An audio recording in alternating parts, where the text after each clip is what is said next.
Good morning, New Eden. Today is October 29th, 2023, and this is the Federation Frontline Report. I'm your host, Frozen Fallout, and today we have, of course, our great co-host, Night Flyer, that is with us today. Hey, good morning, everybody. Thanks for tuning to the show. So, Frozen, we just wrapped up GM week, and as we, during this show, we're going to go through the Gallente Caldari kill boards. You're going to see a lot of big kills on there, and we're going to have a lot of titans that we don't usually see on this show. But, directly related to that. Yeah, there's some pretty crazy top kills that you can see there. What we've got, 4 titans, and 2 motherships on the top. Top 6 kills for the past 7 days, it looks like there. Yeah, pretty unique for faction warfare, but not normally the kills you see. These same kills on the Gallente screen are going to be the same ones that Caldari had, so I think everybody was just out for having some fun this week. Yeah, no, and I missed a lot of it, unfortunately. I've been busy with a lot of Halloween prepping, as it was Halloween weekend, so I went out and did some partying until like 4 a.m. in the morning last night, so that was pretty intense. But went to like this underground house party, like crazy thing where they're like selling tickets, and like they really did up like the backyard big bonfire that they had, plus all of these like crazy lights and decorations like a kraken and like Hansel and Gretel kind of like way we go through the forest in order to get in. It was ridiculously epic, like super cool stuff that they had. Lots of really cool decorations and stuff. But I also went to House on the Rock, actually has a haunted house tour that they do. And that place is already haunted, so it's pretty intense. True, yeah. Yeah, we were supposed to get up there this summer. That was something that the wife put on the family list and just never happened. So it'll be on the top of our list for next summer. Yeah, so today we are going to be doing a Warzone review. So we're going to take a look at the Gallente, Caldari, Warzone here, kind of see what's been going on. As you can see right now, just kind of giving a little bit of an overlay of all the stuff that's kind of going on. The war lines haven't been moving a lot since pretty much the patch, like last year. When they updated with frontline systems, the front lines have kind of held pretty strong. You've got like EHA, holding out here at an easy 6% contested right now. EHA has been actually one really tough nut to crack.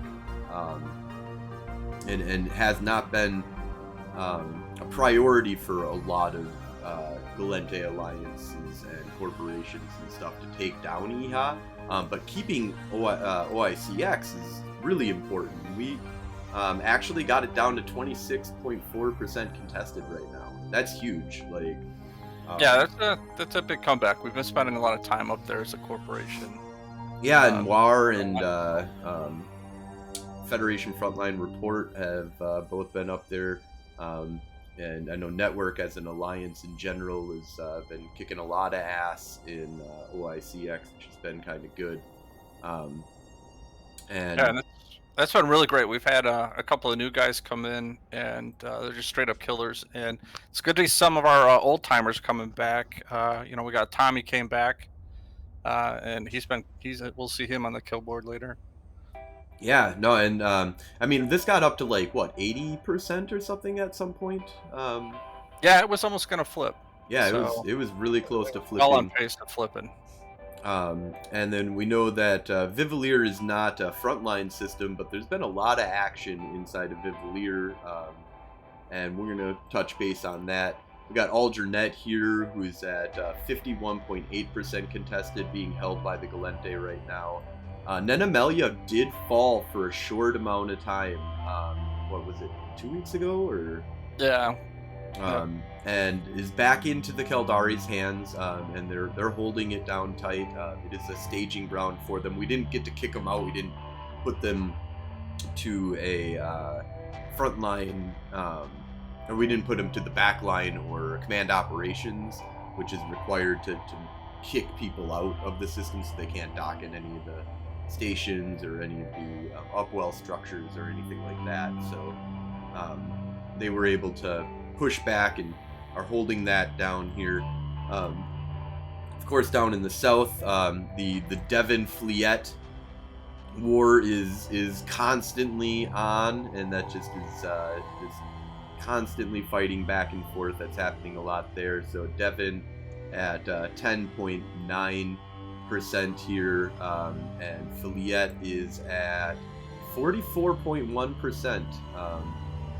Gallente have a pretty solid advantage inside the system, but Caldari have been pushing really hard to try and take Fleet. Now, if Fleet does fall, it can never not be a frontline system because of Acti here. Acti. Because of Acti, it will always be a frontline system. So, no, it will always be a frontline system if the Caldari hold it. It can go out of frontline if we would capture Devon. But there's, this has been, like, these areas, like, Nenemelia, Algernet, Vivalier, there have been times when, like, this pocket over here, Vivalier, Renerel, Frary, and stuff like that did fall for a little bit, and then we took it back. This constellation up over here, where you've got the new jump gate, has been taken here, where Richard and Athenon and all of these had been taken by the Gallente for a short time, and Sedition and a couple other organizations did a strong push up here, but that has been taken back. I mean, really, this stuff hasn't really moved around a lot in the past year or so. It's moved and then kind of gone back to the old status quo. There was a time, at the very beginning where the Gallente didn't own a bunch of systems here, and we've been able to hold that down pretty strong.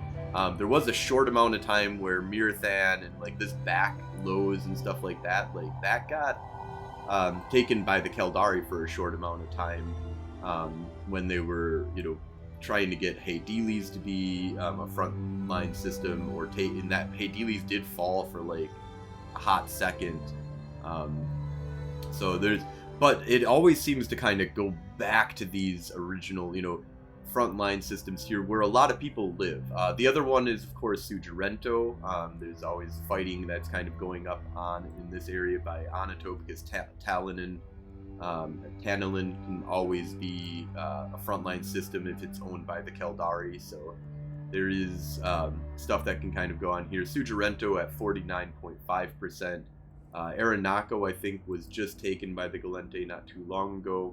Yeah, we took that on Friday, and you can already see Caldari is already bouncing it back to 20.5. Yeah, in 2 days. So yeah, lots of fighting going on there, lots of pushing of plexes. Anato strongly inside of the Caldari or the Gallente's hands here at 2.8%. So that's just kind of like an overview of the major fighting that's kind of going on. And it has kind of held that the Gallente have been able to hold out with about 20 to 30, 40 systems. Sometimes when we get lucky, Caldari are usually sitting around 60 to 70 to 60. Sometimes they drop down to maybe 50 or so. But for the most part, this if you go back over a lot of our every episode, even if we do a interview, still has this little section here where it shows you what the Gallente and Caldari system ownership is in general, and that's almost always sitting around Gallente near 30, Caldari near 60. It's just it doesn't seem to move too far. We just keep swapping systems, but yeah, the general landscape I think stays the same for the most part, which is kind of nice because things. You know where the fighting is, and you can kind of set yourself up. The Caldari set themselves up in Devon, they set themselves up in Sugerento, they set themselves up in Nenemelia, they set themselves up in Iha and OICX. These are their main staging grounds. The Gallente are always, setting themselves up so that there's, around Sugerento, or we're in Haydilis, it's our, HQ for the south, and Vivalier is the, set up for where, you know, people go out of for the north. And yeah, things just kind of stay the same because that's where we live. So we're fighting hard to keep our land. And that's kind of, you know, one of the changes that they made with the new system that they have for faction warfare is that you can get bumped out of your upwell structures. And so only, you know, if it's not a frontline system and it's owned by the enemy, you can't dock even in the upwell structures. So really kind of cool stuff that they, that, you know, has kind of created like, it's almost like a World War I feel like, analogy of like, you know, these are the front lines, there's the no man zone, you know, like where all you got your trenches, everyone trenches in, and then you got to fight off from there. Right, yep. So yeah, this is really cool. So one of the things that we're going to do though is we're going to go a little bit deeper, and we're going to take a look at the kill board here. So let's go ahead and start off here with the Gallente Federation. So these numbers aren't 100%. You know, this is there's some gate guns and stuff like that that can interfere with you know, the Gallente getting kills, or our NPC ships shooting the I believe it's just the faction warfare NPC ships when they kill stuff. Maybe police might be involved in that as well. But so the numbers aren't 100%. We've talked about this before on the show. But you know, it's a good look at a general overview of what the Gallente Federation is doing. So we've got 849 characters that are part of that are PvPing, have gotten a PvP kill or loss. So these are, it's possible that somebody shows up on here, and if they're part of the Gallente, and they've lost a ship but they didn't kill anybody, that's still part of the stats here. So 849 people who participated, either being the ones getting blown up or blowing up something, are part of the Gallente Federation. Now that number is pretty solid. That includes people who have enlisted, and anybody who's part of a corporation or alliance, or the NPC corporation that's part of faction warfare. So that number is actually pretty solid, good indicator there. So we're at 849 people that have characters that have participated in one way or another in PvP. We've got 243 corporations. Now that does include enlisted. So these are, you know, these numbers were a lot smaller, a lot smaller before the enlistment changes. So enlistment really kind of bumped these things up. And then we've got 78 alliances. Once again, this is like a huge jump. If you go back to our episodes where before enlistment, like that number was like 5. You know, like yeah. There's not a lot of directly enlisted alliances, but of course with enlistment, that kind of bumps up the stats quite a bit here. So there's 265 ships. I want to say that's 265 different ships that are involved in PvP. That sounds like a lot. Like, is there even 265 different ships in Eve? I think there is. And again, these numbers from this last week are going to be skewed with yes, GM week. People true. Are going to be flying stuff that they would normally fly. Normally not fly, yep. And then 300 different systems have been, you know, involved in PvP for these don't have to be in the Warzone at all. These can be 0.0 systems and stuff like that. 59 different regions that have been involved in PvP that a Gallente member has been part of. And a total of 7,746 kills for the last 7 days. So pretty solid here. So Nightfly, you want to take us over the different top 10 characters that we have here? Absolutely, and a quick shout out to Alice Winfield. Thanks for checking in. I hope you're enjoying the show. Our top killer for the Gallente Corporation has been Killer Rasta with 244. Dude's putting in some work there. Laura Sereno, 212. The only one of 2 people that made it over 200 this last, what was it, 7 days? 30 days? Yep, 7 days. Last 7 days. Yeah, so that's some killing. Number 3, Aphrodite Prisk, 177. Persilina, 161. Danny Leone, 127, tied with Alamar Keladane with 127. Our boy from Iceland, Kirk Ernook, 125. Good to see you on the Oh yeah, Kirk. Man, he is solid. He's the one. Oh, you know what? I don't have my hat with me. Oh, but I should have my hat on. That's it. The beautiful hat that he gave me. Let's see if we got that, and then the headmaster himself, Young Puke, 120. Oh yeah, top 10. One of the best FCs out there. Sedition really doing some. I've been seeing a lot of like Sedition YouTube shorts recently, and they're doing a really good job. Like they've got some really good like editors out there who are like making up some cool videos that you can kind of go check out. Yeah, it's great to see people stepping up and putting more content out there. We were talking about that pre-show on how we need to work on some better editing, or actually recording, so that we're not just recording our our D scans and stuff. Drop that stuff, get some good shots in. The guys are putting in some effort, so we all appreciate it. Top killers again. Selenium Banium, 119, and wrapping up the top 10 is Verdu Forco with 118. And if we butcher any of your names out there, that's get easier to pronounce names. Yeah, and these numbers are all matching up with zkills. So again, the ESI only puts out certain information, so these numbers are generalities. They're not going to be exacts. No, yeah, this is not a perfect layout of exactly what's going on out in the world here, but it's the best that we can give you for sure. So Alice did ask here, are those numbers now matching up since zkill was down for quite a while? So from my understanding is that zkill will go back and grab any kills that happened during that time period. So for example, if you sign into zkill and you give them your API, and as soon as you sign up, it's going to go back and go through your backlog and be like, what kills have you had, and slowly upload those. Is it fully up to snuff 100%? I'm not sure on whether what happened. I know that it was down for a good long time. What was it, like a day or two or something like that, wasn't it?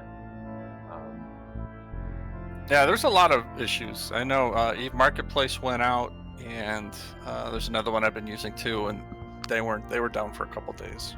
Yeah, so whether that has gotten all the backlog that it needs to, not sure on that. I know that I read on a Reddit post that the guy was saying that it had something to do with memory or something. I'm not sure exactly. I can't remember. I'd be doing it a disservice to actually say what happened, because I can't remember. So Rockin' Rocket, I like that name. Thank you for first time chat here, so welcome. Says it's got them all, it just needs to repost them all, which it's doing right now. So it's in the process. So maybe it doesn't have everything here. So this is also gonna give that's another thing that stacks on top of this to make it so these aren't perfect numbers in any way, shape, or form, but they're the best we've got, basically. This is gonna give you the best kind of readout of all of this. So let's take a look though at the top 10 corporations.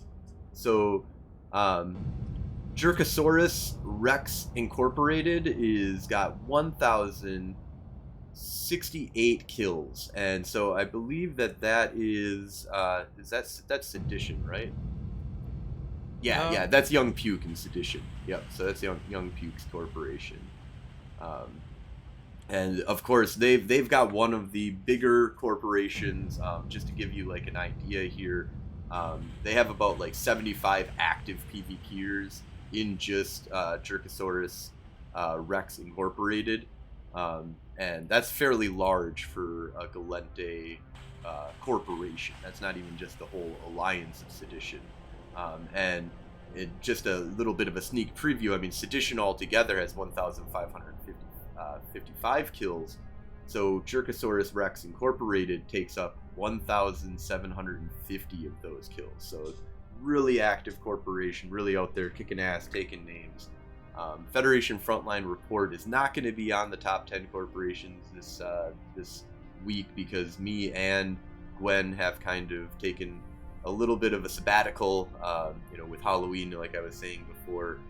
Lots of stuff going on in real life at this point, so we've taken a back seat and just kind of been logging on lately. There is lots of great fighting going on.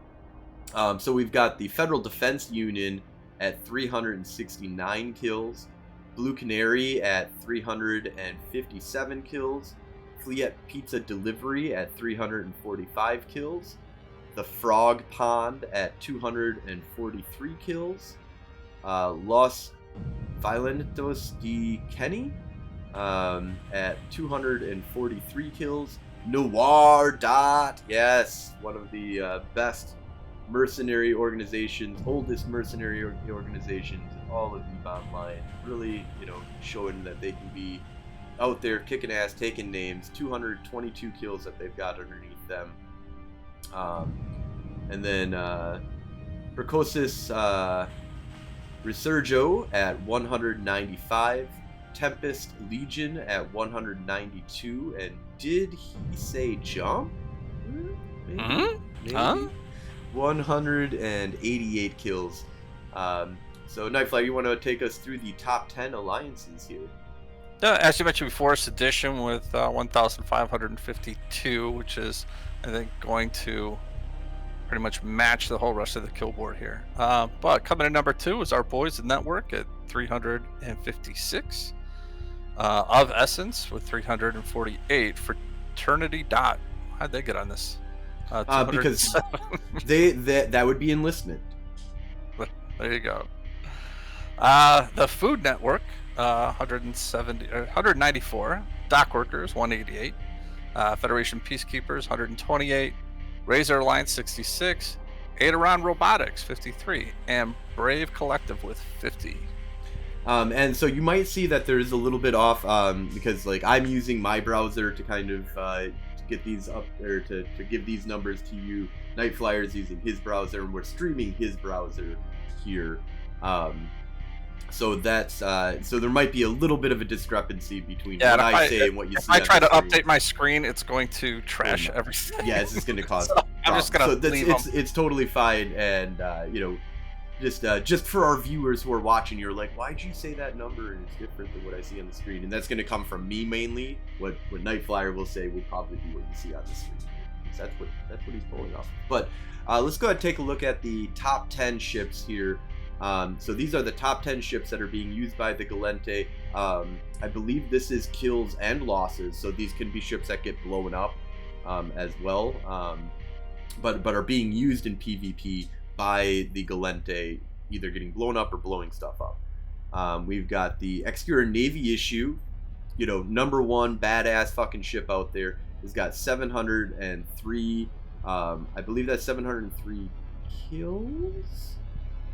Could be with loss. I feel like if it was losses, it would be more than what we've got listed all here. But in any case, it's being used quite a bit. One badass ship. If you fit it with blasters, you can just do over 1,000 damage per second. Definitely one of my favorite ships, especially for plexing. If you get somebody who comes in on you, they're just in a world of pain. If you can dual web them, hold them down, and just murder them. Face pump a bunch of DPS into them. We've got the Federation Navy Comet at 502. Well-deserved spot. That is lots of frigate PvP happening out there, and the Blaster Comet and Rail Comet are very good, very, very good plexing ships, and can get you into a lot of really good PvP while making a very decent amount of disc out there. For new players and old players alike. I fly the Comet all the time.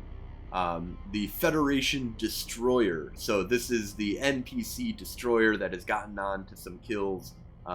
These are all kills for this one.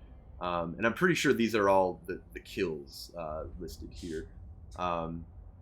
if I'm remembering correctly. So the Federation Navy destroyer is, so we know that by looking at this, we can tell that there's a lot of PvP that's happening inside of the small plexes, because that's where the destroyer will be. It will shoot at anybody that's got -5 standings or lower with the Gallente, and it'll shoot, of course, anybody that's part of the Caldari militia.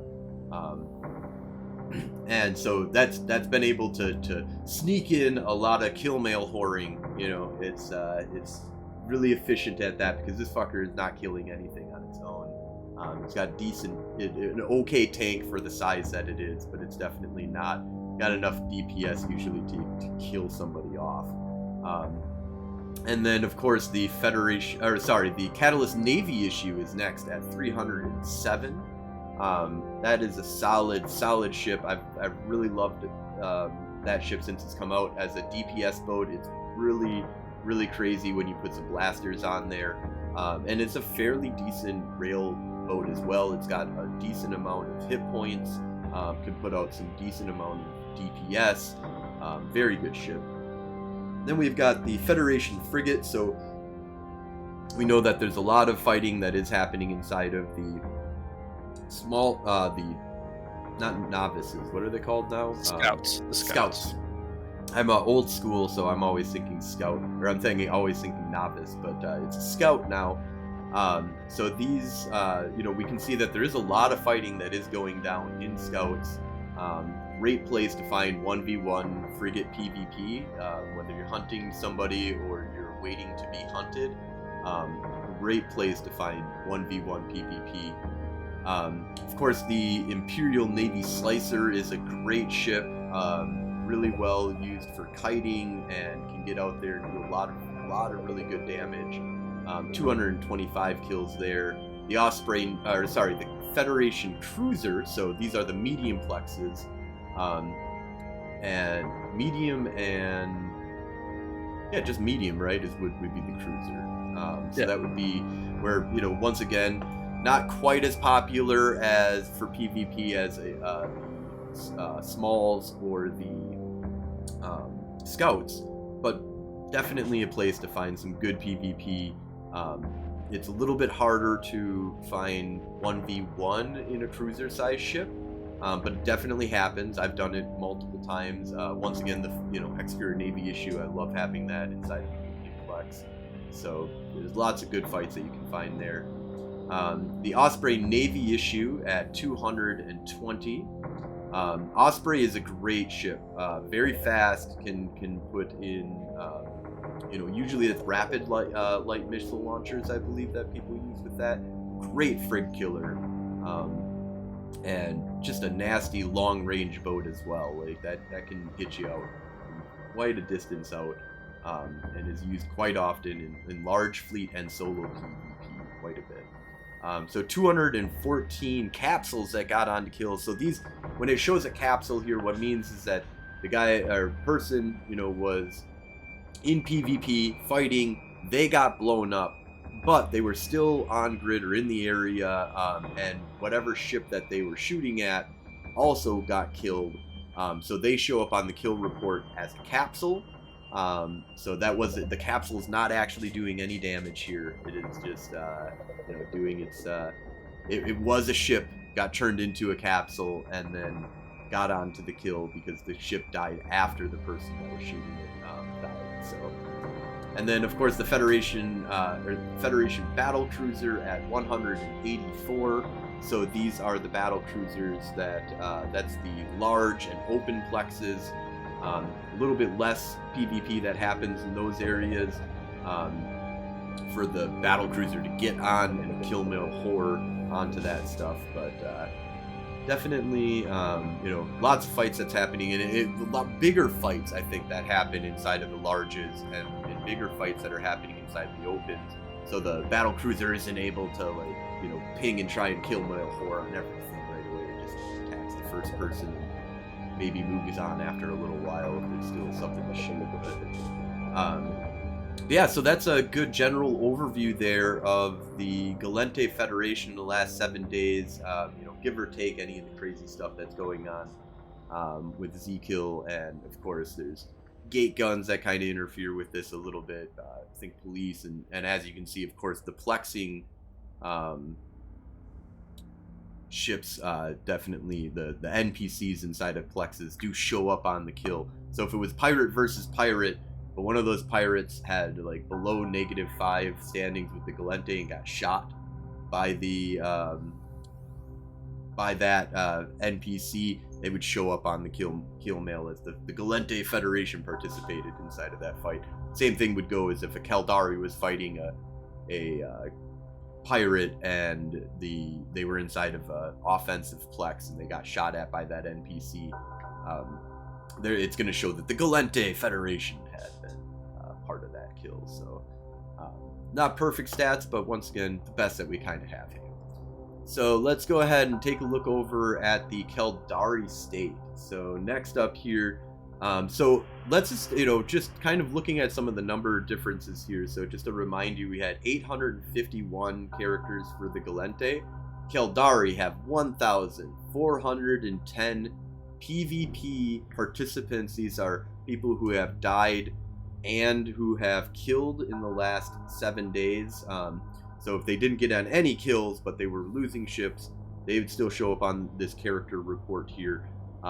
We do know that the PvP focused, it's kind of, I still think it's a little bit in the favor of the Caldari, but it's a lot closer when you look at pure PvPers that are out there trying to just kill people and are making money on the side kind of thing, compared to farmers.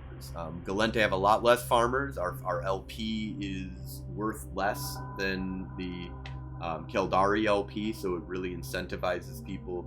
They've got Jitta, we've got Dodixie. Jitta's way more popular, and you shouldn't even fucking go to high sec, I say, if you're in faction warfare, unless you're enlisted and you can jump in and out. That's a whole different story though. But they're, I mean, not quite double, but they are, 75% more people, give or take, that's a lot of people. 1,410 characters on the side of the Caldari that have participated in some way, shape, or form in the PvP. We've got the 412 corporations, 106 alliances, so almost double, not quite, but almost double the amount of corporations that are participating on the side of the Caldari, and about 25, almost a little bit more than 20 some odd more alliances that are participating on the side of the Caldari. They've used a total of 284 different types of ships. They participated in 574 different systems that they've been fighting in. So they're almost double the amount of systems as what we fight in as well. That also, once again, is not constricted to the Warzone. That can be stuff that's out there, 0.0 and stuff, people who are enlisted. I do see the Caldari out in 0.0 a lot more than I do see Gallente. Which is kind of nice, because when I do NPSI roams with Spectre and stuff, it's oh, I don't have to worry about shooting as much, shooting any kind of Gallente or anything like that, or missing out on the kill because I can't shoot a Gallente. But there is sometimes Caldari for sure that I run into. I'm like, what the fuck are you doing way the hell out here? But once again, enlisted can kind of fuck with that quite a bit. They've participated in 81 regions. For a total of 1,068 kills, so that is about 2,000, a little bit more than 2,000, or a little bit more than 3,000 more kills that they've had. But if you take into the amount of how much they have character-wise, which is, almost 600 more, a little bit less than that, or 550 more characters that they have, that's a lot. But let's go ahead and jump into the what are the top 10 characters for the Caldari? Their top killer with 158 kills is going to be Tripkesiel something. Number 2, Sarja Mira Minor with Sarge 156. Amar Minor, I think. I see Sarge Amar in there, Oh, but Sarja Mar Minor. Okay, it's such a yeah. I don't know. I'm horrible at spelling. I just saw Amar in there. I'm like Amar Minor. That's the only thing. Got Zelix with 124 kills. Cortez Torlin with 117.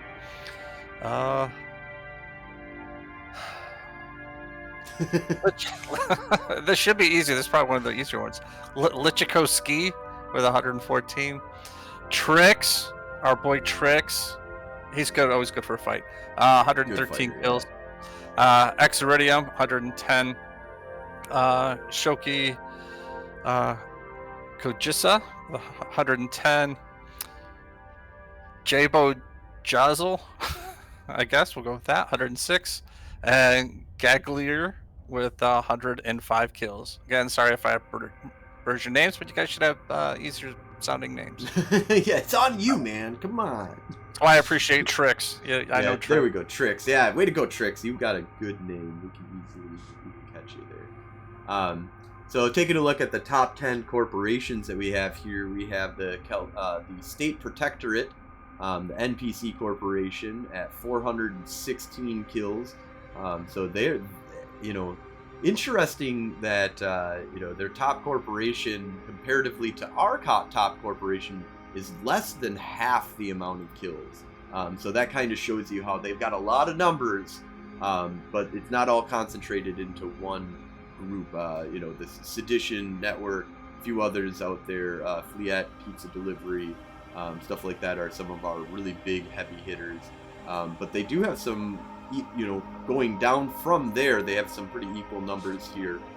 So the United Caldari Navy at 365, the Caldari Colonial Defense Ministry at 302, the Kenshin Katana at 284, Kenshin Dot at 269, Veritas Crusade at 196, the Blazing Phoenix at 196,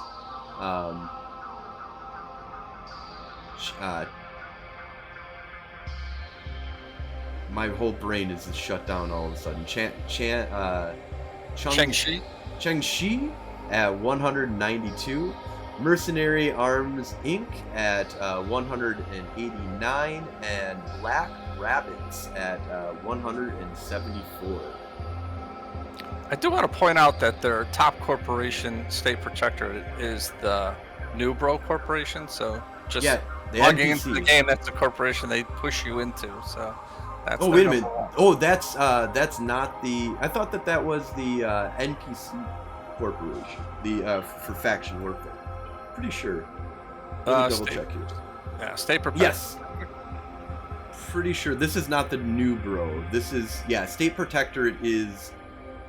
If you join faction warfare and you don't have a corporation or alliance that you're part of, which you have to, of course, being part of the corporation or alliance, you have to be part of the corporation. But in any case, that is the. So it's not the new bro one, but I think it's the United Caldari Navy.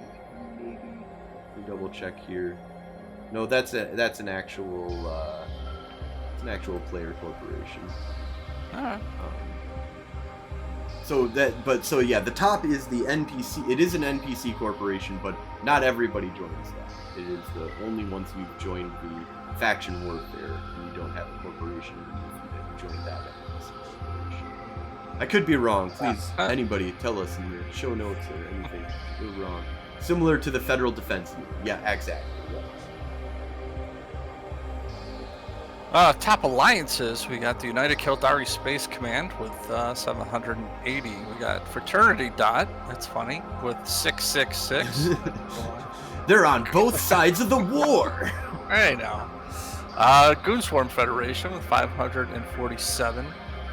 Pandemic Horde with 514. Tempest Calcif 392. Federation University 247. Brave Collective 241. Ishak Ratata Enforcement Directive? Ratata? 197. Black Rabbit Dot, 182. And Weaponized Autism, nice name, 162. So Yeah, so comparatively to our alliances, they're Sedition is way on top, but the rest of it is pretty. Goonswarm, of course, and Fraternity are 0.0. Pandemic Horde are 0.0. A lot of ours, I feel like our alliances are ones that are actually drenched in the blood of being part of the Gallente. Of course, we've got like Dock Workers and Razor's Alliance that made that top 10 alliances. But they've got some really heavy hitters that are on their side. Now, Fraternity playing both sides, it looks like they're not constricting their members down to one. But I know that Goonswarm Federation, I think, is like focused on you should be part of the Caldari type kind of thing if you're going to be. Yeah, they were just talking about this on the Meta Show. The last couple episodes, they're talking about the Phoenix Navy issue is primarily the reason why they're doing it. If the Moros wasn't a piece of crap, then they probably would have come Gallente. But given those two ships, the Phoenix is just superior. So yeah, it's unfortunate. Okay. It is what it is, right? And that's okay. More people for us to shoot at. And I used to be part of Goonswarm. I like going to their parties and stuff like that. But I'm perfectly fine shooting Goonswarm. So I remember when I was part of Goonswarm, a lot of the if you go to zero or if you go to low sec, you're on your own type kind of shit. They were like, we don't like people fleet commanding in low sec. We don't understand the mechanics of low sec. we don't want to deal with gate guns and all that shit that comes with low sec, no bubbles and stuff. So if you're gonna go play around there, you play around at your own risk type kind of thing. But it seems like they've warmed up to it quite a bit because there's money to be made and Phoenix Navy issues to pump out that very appreciated in 0.0. So yeah. And then we've got the top 10 ships that are being used by the Caldari, and the Executor Navy issue, top number 1 motherfucking used ship by the Caldari. So thank you for using our ships and losing our ships and getting them blown up as well. And that's at 473. We've got the Osprey Navy issue at 364. So definitely a really great ship, but the Executor Navy issues is better, in the end, it's better. It just is. And then we've the Gnosis, which, if Gwen was participating in the last 7 days, and myself, I think that you'd see the Gnosis possibly popping up a little bit higher and actually making the top 10 of the Gallente, but very great ship, just very versatile battle cruiser. And the limited edition technically, but just everybody gets one every once in a while, especially the anniversaries and stuff like that. They usually hand those things out to people. So very cheap ship actually, for a battle cruiser. Well designed. Yeah. Beautiful ship. Yeah, for what it can do. And it's a suitcase ship. It doesn't do anything perfectly, but it does a lot of things well. So yeah. You can I like it for gate camp. I feel like it does gate camping perfectly. It just you put so many sensor boosters on there. Yeah, I got a couple of Gwen specials. So actually, I just fitted them up yesterday. So they're actually sitting in your Vanguard. And then, of course, people, always dying, both sides, but still getting in on that kill mail. So we've got or did I say the Gnosis has 301 kills underneath it. The Capsule has 292 kills underneath its belt. And we explained that back at the what that means. The Caracal, also a very fun ship. I like this ship. I use this ship quite a bit actually for long range kiting, and when there's nano fleets kind of going on, you can have that nice long range, but you still want to be able to tank a little bit, participate in long-range fights, or be kind of a brawler up close, you know, put the hams on there. Or, you know, you can be a frigate killer by having rapid lights. Really just great ship overall. 278 kills. Caldari Navy Hookbill, not as high on the list as like the Federation Navy Comet when it comes to the Gallente, but this ship fit right can beat the living shit out of a Comet. I feel like a lot of people say, oh, the Comet just is so much better, da da da da da. But if you put a dual web and then a tracking disruptor on this thing, like, the problem is the dual web. It just allows you to, you know, if the Federation Navy Comet is a blaster, you just move away from it. You know, you put rockets on it and you sit out at like 8 kilometers and you just pound away. If it's a railboat, you get in close and your rockets are still doing perfect damage, and you just, you know, orbit at 500 meters, and the tracking is a lot harder, and you can't fit really a dual web onto a Fed Navy Comet. So I've definitely been able to beat a lot of Caldari Navy hook bills, and, you know, drugs and stuff like that can play a lot with that, where I'm still losing sometimes. But I feel like, you know, overall, I question whether I want to fight Caldari Navy hook bills anymore, because they're just, the dual web is really strong on them. So just, you know, might be converting over myself some days. Yeah, unless I'm in a worm, I usually don't mess one-on-one with the hook bill. The worm will just punch, which, you know, those got kicked out of Gallente, or out of the faction warfare zone for the most part. Advances, yeah, well, for that one reason too, was that it just could punch so far above its belt that it just didn't make any sense. Like, there was no reason to try to go up against it in any other frigate. So yep. And so a surprising appearance of a Tech 2 ship, actually, the Zealot. Normally you don't see the Tech 2 ships as being like a love fest for these kind of things. And the Zealot coming in at 200... Oh, sorry, the Caldari Navy Hookbill had 275. The Zealot has 228. So this is not going into most plexes. So I'm guessing this is stuff that, like, they were fighting outside of plexes, or was being used in some kind of fleet doctrine somewhere. Something happened with using the Zealot somewhere that is not standard fighting area for the faction warfare zone. So interesting. The State Destroyer. So this is the first NPC ship. So this is the one, of course, we've seen Smalls at 218. The Munin, another Tech 2 ship. So Zealot, Munin, normally seen more in 0.0. Could be people with enlisted or doing 0.0 fights, or could be that there was a fight not happening inside of a Navy plex, maybe an advanced plex that was going on, or outside of plexes, gates, stuff like that. But I have a feeling like this, just from seeing what the top systems are for them, where they've got R8S, ECTAC, 4U9, those are all 0.0 top systems. So I'm guessing that there is some fighting that happened with people that were enlisted, and or, you know, just with the Caldari themselves being out there. And then, of course, the Condor at 203. Sorry, the Munin had 214. The Condor has 203 kills underneath its belt. Great little frigate.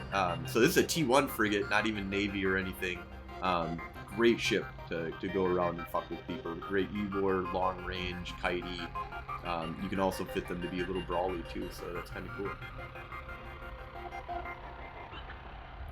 So I think what we're going to do is, I was going to go through each one of the systems here, but we're actually almost already an hour into the episode here, so I don't want to draw this out really long. So I was going to go into each system, and we were going to talk about the top 10 killers, you know, for corporations, characters, alliances and stuff, but I think what I'm going to do is just kind of jump through them really quick and just go over the top stats that have kind of been here, and see if there's any kind of cool kills that happened in any of these systems.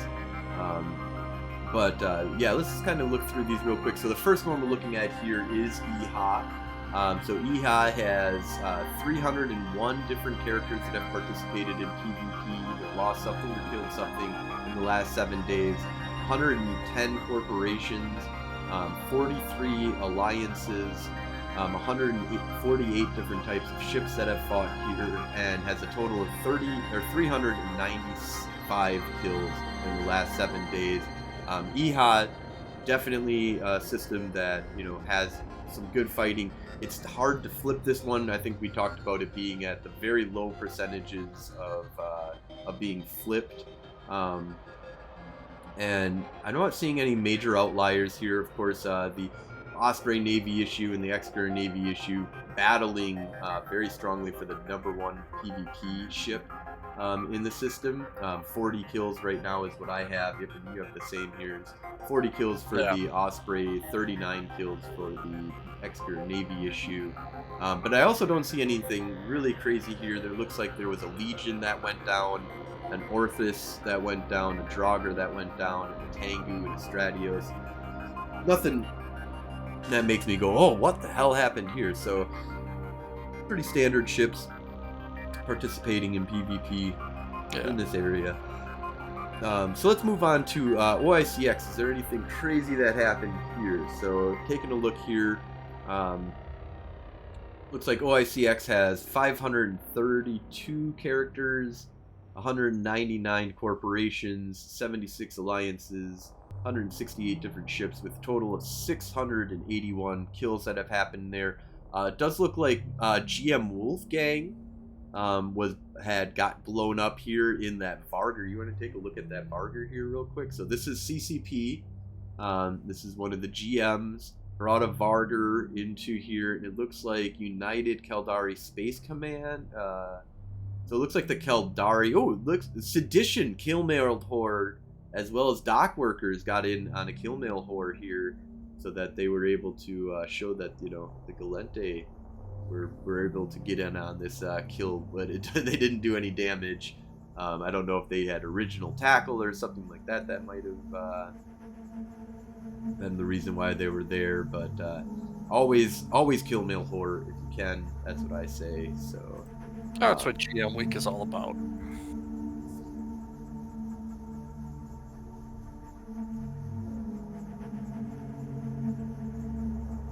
And so let's take a look here. But yeah, that looks like the only one that is a big weird outlier there. You know, standard is a Proteus, a Vedmak. Actually, let's look at this Caldari Navy hookbill real quick. Quake. So I know Quake really well. Not really well. Like I fought with him a lot and fought with him and against him, depending on the situations here. But he had a 716 million ISK Caldari Navy hookbill. No, that's just a drop. Yeah, look at that. And it's you know, all 90% drop week, or not week, but month or whatever. So 716 of that dropped.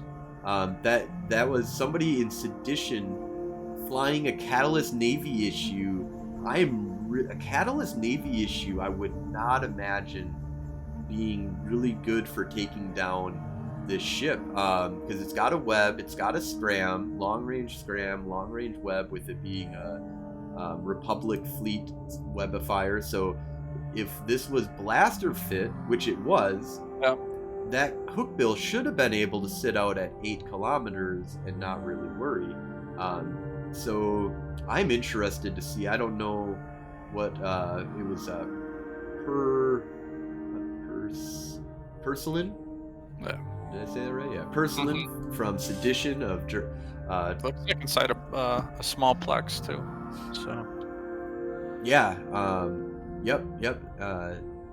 Yeah, it definitely looks. Yeah, because there's a Federation, the goddamn Federation destroyer getting a kill mail horror in on there.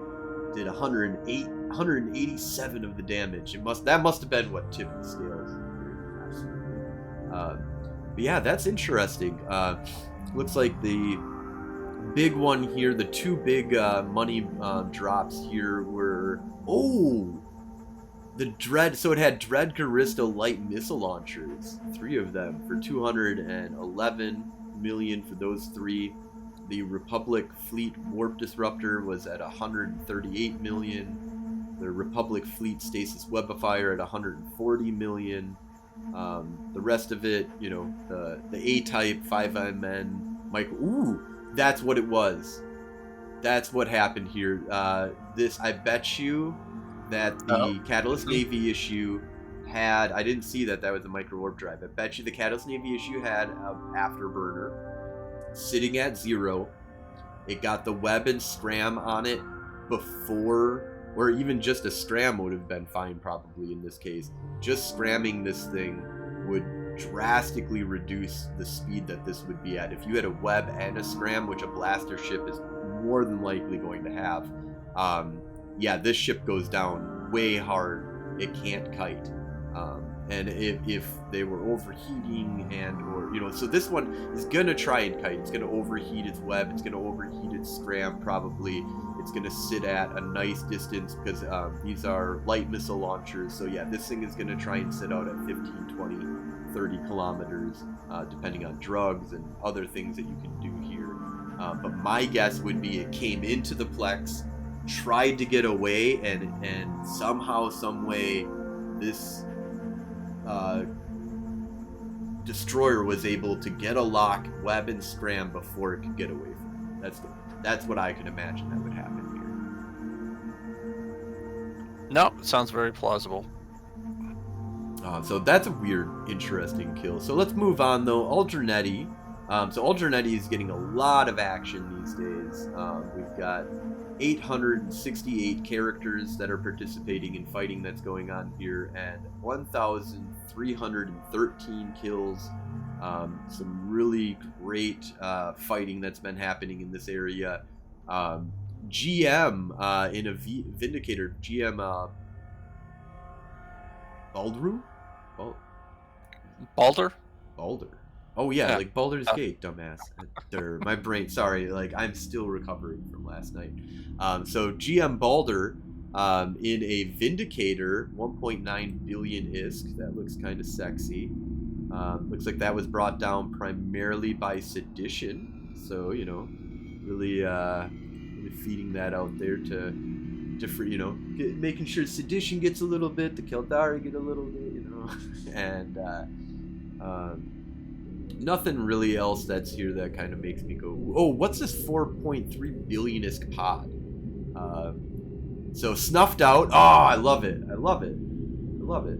Snuffed Out lost a 4.2 billion ISK pod to Sedition. Yeah, that's high grade Nirvanas, looks like, and had the high grade Navy Omega, or Nirvana Omega. Yeah, that's a sexy fucking pod, and got caught by guns, it looks like. So this wasn't Smart Bomb. So a lot of these you see a Smart Bomb involved in this. This wasn't Vivalier, so this was no bubble or anything. So looks like Toron were just fucked up. Like, that's a fuck up on their part. Like, you should be spamming get the fuck out if you're in a 4.2 billion ISK pod when you're in a ship that goes down. And if you're not doing that, you're fucked. Oh, it was also related to a Caldari shuttle. So he was in a shuttle. Oh, this is spelling AFK all over the place. So first of all, a shuttle got caught by a Thrasher fleet issue. Not possible if you know, being piloted by somebody and snuffed out. Like, that's, if they were at their computer, they should not have lost this shuttle. It happened on a Stargate, the Vivalier Stargate. So I'm sorry, this happened inside of Alderneti. When I said Vivalier earlier, it was on the Vivalier Stargate. So somebody was autopiloting with a 4-point-some-odd billion ISK pod, or something like that was going on. Somebody fucked up royally. That should not have happened. That's, well, you know, best of luck to you, Snuffed. You know, you need every little advantage you can get. So understand.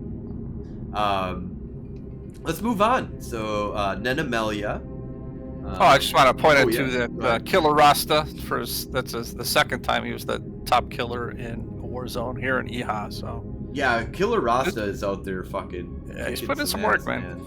Like, lots of props to Killer Rasta. But yeah, Sedition always out there working their ass off, man. They're huge. They just get those like 50-man fleets and stuff like that. That it's really hard for any other group to really be able to pull off the numbers that they are able to pull off. Some good FCs as well. And here's a nice kill here in Animalia. So you've got your Phoenix Navy issue, your 14 bill Phoenix Navy issue, and a 5 bill pod. Was that the same person flying that? Yeah. Yeah, and it looks like, let me double check here, but the related, yep, is the Phoenix. So that's 20 billion, give or take, ISK that went down in one fell swoop there. There's also the Moros Navy issue that was worth 17.2 billion ISK. So this is some crazy shit that's going on. So these are not faction warfare stuff. This is looks like Sedition brought down the Moros Navy issue, not surprising. And the Phoenix Navy issue was brought down by Deepwater Hooligans, it looks like. Mm-hmm. So that was something, let's see here. It was happened at the Star? Okay, that's a little bit question marky. iHub, maybe I could see for, I don't know why they'd be hanging out. But I thought for sure this was going to be a move. I thought this was going to be, something that happened. Yeah, this high-grade pod. Oh, high-grade Hydra Omega, $1.2 billion implant.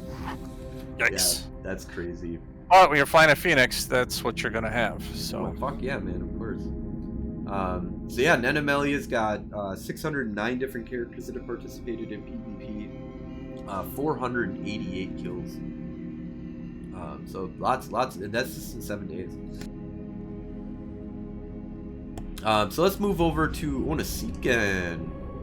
Onasiken keeping things up and active there. 521 characters that have participated in PvP. 493 kills. Nothing really special out there. In Ikatursa, you can sell the Ikatursa casino scripts, get 42 billion ISK, but this ship by itself is only 1.4.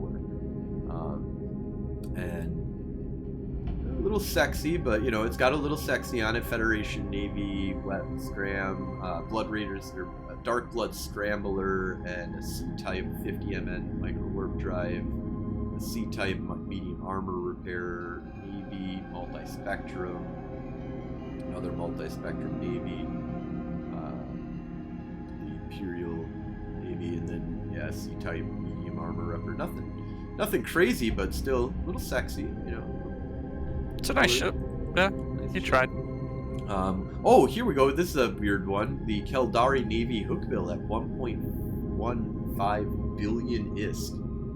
That's interesting. So this is okay. So this one has an afterburner on it. Oh, I see what happened here. I see what happened. ICX. And so this happened in Onasiken. It looked like this happened. Possibly at so Onasiken is owned by the Caldari, right? So, because what I'm guessing is that this happened at a medium advanced plex. That would be my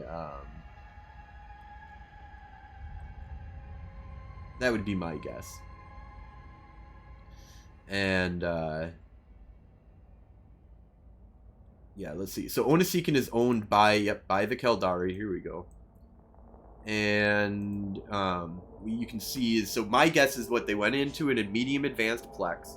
They were not expecting to have whatever this kill is here. So this pod is actually a ship. So it had Warrior 2s. Let me see if I can look at this guy's pod here real quick. Just kind of go back and look at what ship did he lose recently. So it looks like this guy flies an Imperial Navy Slicer. or a Federation Navy Comet. My guess is what happened here is that he caught them. Let me just take a look at related here real quick.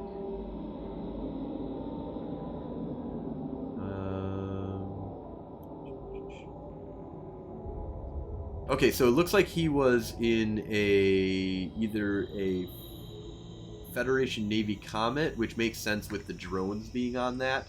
So yeah, he was on a Federation Navy Comet, and then he also had this Hugin on the inside. So the Hugin was able to web down this Caldari Navy hook build. This hook build, normally with this kind of firepower and setup, should have been able to easily take down that abyssal. Ooh, these, we don't even know how expensive this was, because these are abyssal ballistic controls. These could be $1 billion each, or he's full of abyssals. I mean, that $1 billion price tag is on the Pith Type A multi-spectrum shield hardware. That's just one. So that's one thing. So you've got another. This is probably 1 MN. Yeah, everything else, depending on the rolls. I mean, those things are.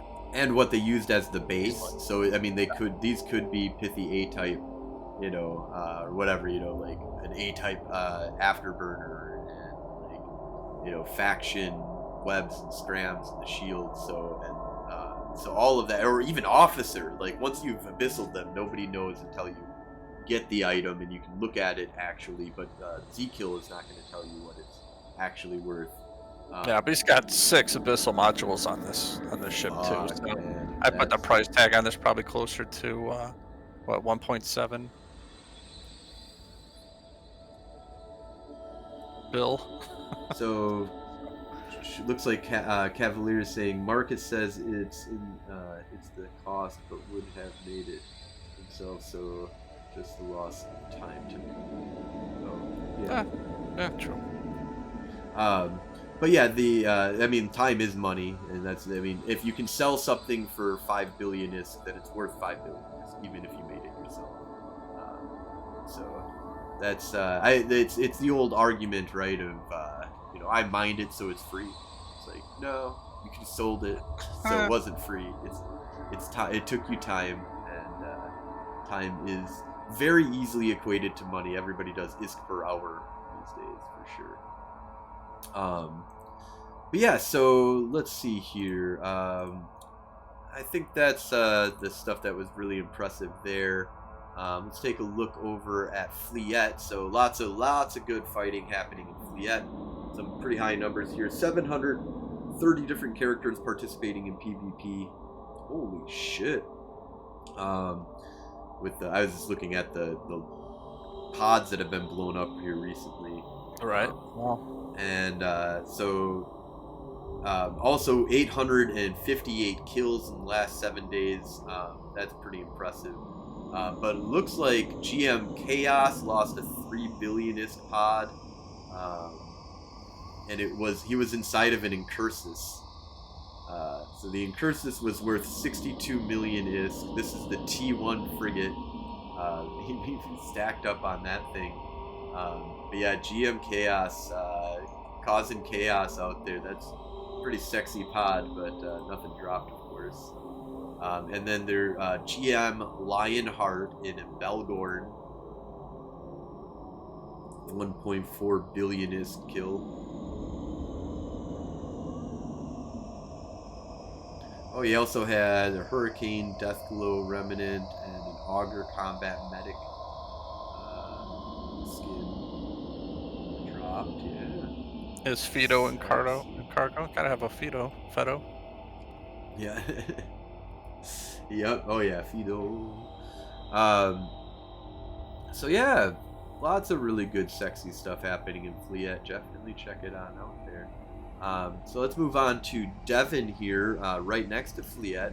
Another place with lots of characters, lots of people killing each other. We've got Redeemer. Oh yeah, a couple almost Redeemer bingo. Sexy. So let's take a look what happened there real quick. So I'm gonna just look at the shit related that, battle report that it can build here, take a guess. But it looks like scary wormhole people dropped a bunch of redeemers, a lot of redeemers, and got counter dropped by tempests and Armageddons so Sons of Bane, scary wormhole people seem to went at each other. Scary wormhole people also lost a lot of so a lot of redeemers, a lot more than even what's on that board. Like, this is a lot. Let's take a look here. So it looks like they lost 1, 2, 3, 4, 5, 6, 7, 8, 9, 10. Yeah, 10 redeemers. Not all scary wormhole people. Looks like low Keops and scary wormholes people and no nothings got into some kind of crazy battle out there. All in all, it was for a coalition of many different things, but primarily it looks like it was led by bigger ships that were owned by Sedition was involved in this. This might have been a 3-way kind of thing that was going on. I think I heard about this actually on Sedition's YouTube. I'm starting to remember a thing where they talked about a bunch of redeemers getting murdered recently. So that was about 5 billion ISK on this the A team, which is like Sedition and Sons of Bane, and the other side of the coin was a total of 31 billion ISK in damage. That's a lot of shit getting blown up. That's mostly from it looks like a little bit of Caldari were involved in that, Karma Fleet University, but mainly scary wormhole people and no nothings and the low key, I think. Yeah, low key ops. So yeah, weird. That's a crazy fight that happened. So get your ass over to Devon if you want to see some crazy ass fights for sure. But they have 665 characters, and it looks like 874 kills there. So yeah, let's go ahead and move over to Sujarento. So Sujarento, more up in this area.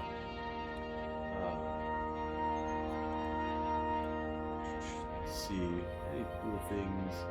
Stranglehold, how's it going, man? Good stuff here. Thank you. Yeah, no, it's good. Just trying to, talk about what's going on in the Warzone here. We get a little intel feed,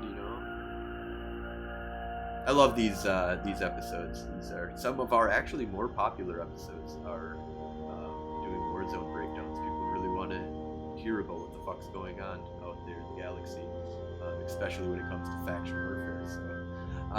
So Sujarento, we've got 716 different characters, 910 kills. I think that's like the highest we've had so far by a long shot, actually. Yeah. No, Aldernete at 1,317. So that's second place. Yeah, we could have looked at really probably. Yeah. So Sujarento, though, 1,000. There's a lot of pirate activity here. Sorry, it has 910 kills, but nothing crazy sexy. A Macarial kill, that's kind of sexy. 2.9, 2.7 billion, basically 26 billion. Looks like it got brought down by a bunch of Kikis. Oh, interesting. Belonging to a person in the Center of Advanced Studies. So I think that's the Caldari NPC Corporation, the newbie corporation.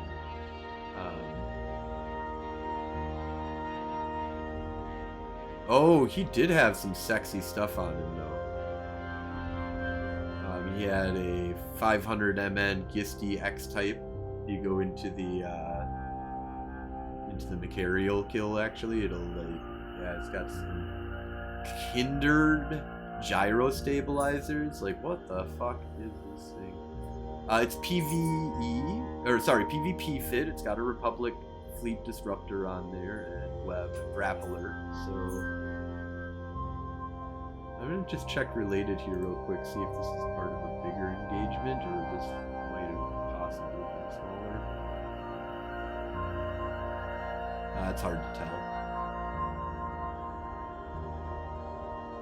Might have been something where the Goon Swarm tried to bring in a bunch of Navy augers, looks like, possibly, but that's taking like the last 2 hours of the system. Maybe bring it down. But in any case, yeah, this is interesting little grab there for looks like the Pirate Lords of War. That's a fucking awesome name. They were able to bring in a Kiki fleet, just fucking knock this guy down. This was on the Aranako Stargate, so interesting. Cool. Last but not least, unless you see anything else you want to talk about, you're looking at the Widow.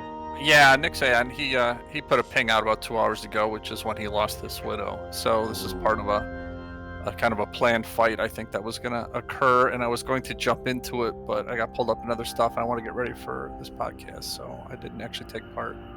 Oh, wow. Yeah, let me take a look at that related here real quick and just see if maybe...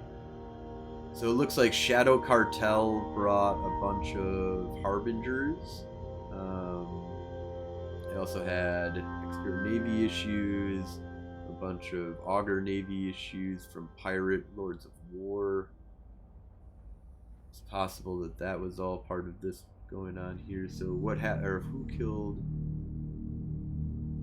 Back from related here. But other than that, yeah, it was Noir and the Network, or Hungry, sorry, in the Network, and Noir, of course. So the Network all general. Yeah, I thought it was supposed to be.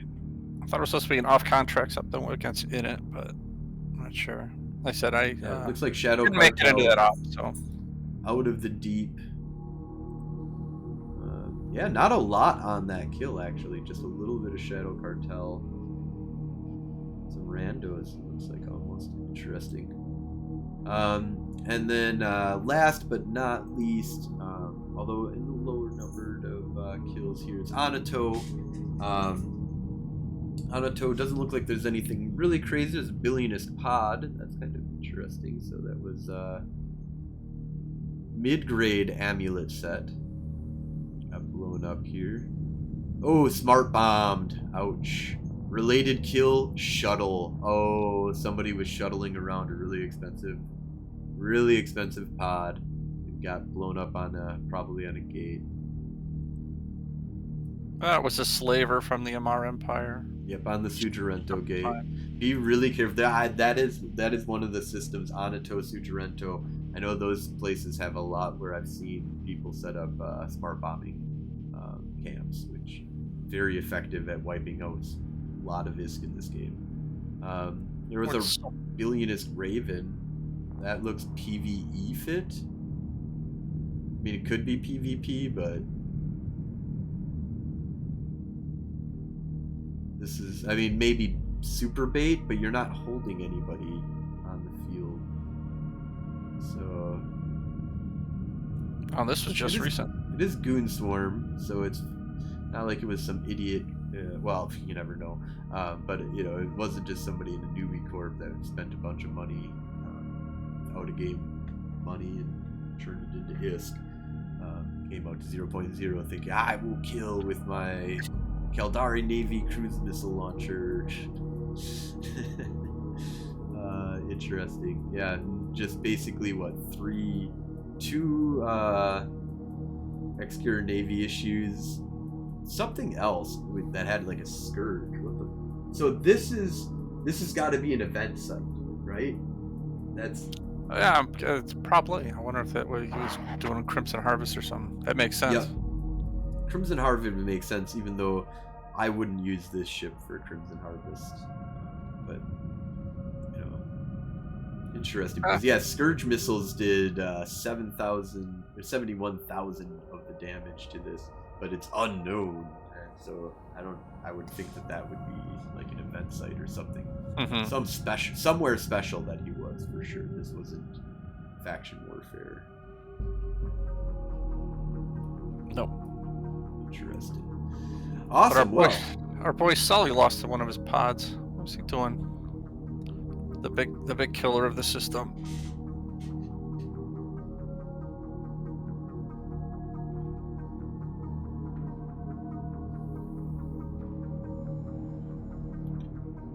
What's the related on that one?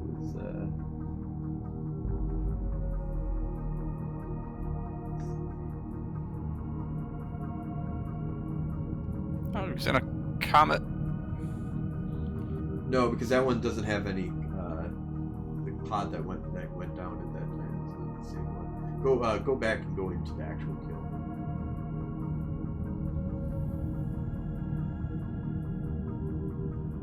And then if you look at related Cormorant Navy issue, nope, not that related. That'll give you the. Sorry, there is two relateds there, but the related that's on the character sheet right there. It says Sully. So it's Gallente Federation ship capsule related Caldari Navy issue. So that related there is what ship he was flying. That's a pretty sexy ship. Not too expensive though.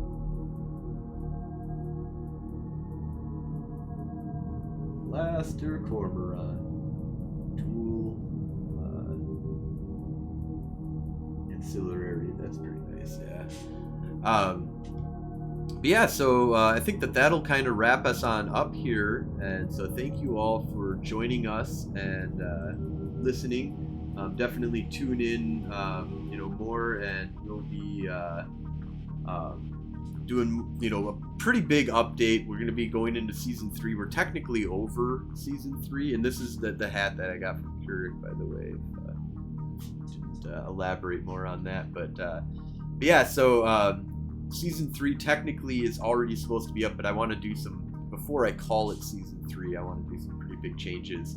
We're going to be a little bit more of a pirate-y kind of podcast here, pirate radio station type kind of stuff that we're going to try and play around with a little bit, maybe play around with the opening a little bit, the endings and stuff, have some fun times. I am not going to pirate FW. I wish we were going to report on the faction warfare. Definitely the fight that we're having going on with the Guristas, and then I'm going to get an alt into the Angels. But I'm probably not going to spend a lot of time doing stuff for the enemy or for the pirates, but playing against them, absolutely. I am very, very, very tempted to go over to like the Guristas or the Angels as Frozen Fallout, and really just dedicate my time and corporation and stuff like that into the new Angel content. Very, very, we just did this rebranding to the Federation Frontline Report, so it's not quite Angel-y, it's very, very Gallente kind of feel to it. So, but we are a bunch of pirates. Like, that is definitely, what we brand ourselves as. In the Federation Frontline Report here, we are pirates. Like, we are privateers. We work for the Gallente to murder on their behalf. We work for the network to murder on their behalf. But at our heart and soul, we're just a bunch of pirates that are trying to fucking kill stuff. And so that's how this all got together. That's in, the radio station was made, the broadcast, this podcast that we're doing here is our, pirated radio station that we created to like tell about what the fuck's going on in the Warzone and all the chaos, and talk to really cool people and stuff like that. So I kind of want to mess around with that. We'll see what season 3 can bring. But definitely also check out Declarations of War. Really great podcast. It's run by Noir and talks about the mercenary stuff that they do, as well as has guests and just what's going on in EVE in general. And just a really great podcast to check out. And check out our website, federationfrontlinereport.com. And you can see, we've got our YouTube channel up there, the podcast, the Twitch channel that we have on there. We're going to be playing around with that more. We also have on May 4th, 2024, we're going to have a Madison meetup. So we're going to be hanging out at the IO bar, and we've got flyers and stuff for that. If you're interested in that, you can always join our Discord. We have a channel that is going to be dedicated to that. So, if you're interested in coming and you want to see what's going on or where we're at, what's going on, hit up that Discord. As we get closer, I'm sure we'll have more activity there.